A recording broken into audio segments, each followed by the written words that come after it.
நான் எடுத்த முடிவு. இதில் வெளியிலிருந்து நாங்கள் ஆதரவு கொடுப்போம். ஆதரவு என்றால் அழுத்தமான ஆதரவாக இருக்கும், தோளாக இருக்கும். இப்பொழுது நம்முடைய நாட்டிற்கான ஒரு முக்கியமான போராட்டமாக அதில் தமிழகம் முன்னணியில் நிற்கிறது. அதற்கு உறுதுணையாக நிற்க வேண்டியதுதான் என் கடமை என்பதை நான் முடிவு செய்து பல நாளாகிவிட்டது. பாரத் ஜோடோ யாத்திரா நடக்க ஆரம்பித்ததிலிருந்து இங்கே வந்து நம்ம கை கொடுத்ததிலிருந்து இது எங்களுடைய கடமையாக நான் நினைக்கிறேன். எனக்கு அரசியல் தொழில் அல்ல, கடமை. அப்படித்தான் எல்லோரும் இருக்க வேண்டும். நான் ஒரு சவால்லாம் விடல, எந்த தலைவர் இப்படி பண்ணார்ன்றதெல்லாம் கேட்க மாட்டேன். நான் செய்திருக்கிறேன். அதுதான் நான் நம்பும் அரசியல். சுயநலமற்றதாக, கடமையாக அது இருக்க வேண்டும். எல்லோருக்கும் அது அப்படித்தான் இருக்க வேண்டும் என்று நம்பி வந்தவன் நான் அரசியலில். அதே பயணத்தில் தான் நான் நடந்து கொண்டிருக்கிறேன். இந்த முயற்சி, இந்த ஆட்சி தொடர வேண்டும் என்று நினைப்பவர்கள், அது ஒரு தமிழ் குடிமகனின் உரிமை. அந்த நிலையிலும் ஒரு கட்சித் தலைவன் என்ற நிலையிலும் நான் எடுத்திருக்கும் முடிவு இந்த ஆட்சி மீண்டும் மலர வேண்டும், வர வேண்டும் என்பதுதான். அது என் முடிவு.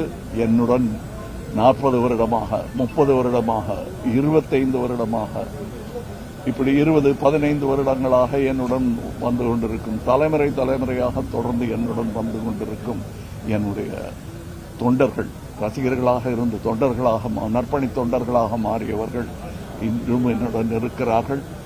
என்னுடைய அறிவுரையெல்லாம் கட்டளையாக ஏற்றவர்கள், அரசியலுக்கு நான் வந்த பின் கேள்விகள் கேட்டு பதிலும் பெற்று என் பாதையில் என்னுடன் தொடர்ந்து நடைபோட்டுக் கொண்டிருக்கிறார்கள்.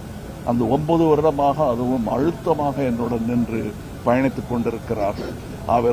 அவர்கள் அனைவருக்கும் நான் நன்றி சொல்ல வேண்டிய அவசியம் இருந்தாலும் சொன்னால் அவர்கள் அந்நியமாக நினைத்து விடுவார்கள். அவர்களுக்கு அது நான் சொல்லிக் கொள்கிறேன். சொல்லும் போது வெற்றி பெற்ற பின்பு எங்கள் தோள்களின் தினவு கொஞ்சம் குறைந்திருக்கும். அப்ப நாங்கள் எல்லோரையும் பாராட்டுவோம், எல்லோருக்கும் நன்றி சொல்வோம். இப்ப மாண்புமிகு முதல்வர் அவர்களை சந்தித்த பொழுதும் உங்களை நான் ஆட்சி கட்டலில் மீண்டும் பார்க்கிறேன் என்று வாழ்த்த கூட இல்லை.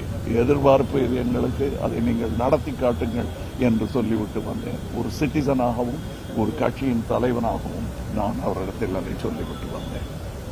வேற என்ன முடிவு என்னன்னா, நாங்க அவர்களுடன் நிற்போம். இந்த சீட் எத்தனை அதெல்லாம் நான் எண்ணல, எப்பவுமே எண்ணல. நான் வரும்போதும் சரி, அது நீங்க எப்படி வேணா யார் என்ன சொன்னாலும் நான் இதுதான் என்னுடைய பொசிஷன். என்னுடைய கட்சியின் உறுப்பினர்கள் எல்லாம் அவர்களுடன் கலந்து ஆலோசித்து நான் எடுத்த முடிவு. இதில் வெளியிலிருந்து நாங்கள் ஆதரவு கொடுப்போம். ஆதரவு என்றால் அழுத்தமான ஆதரவாக இருக்கும், தோளாக இருக்கும். அது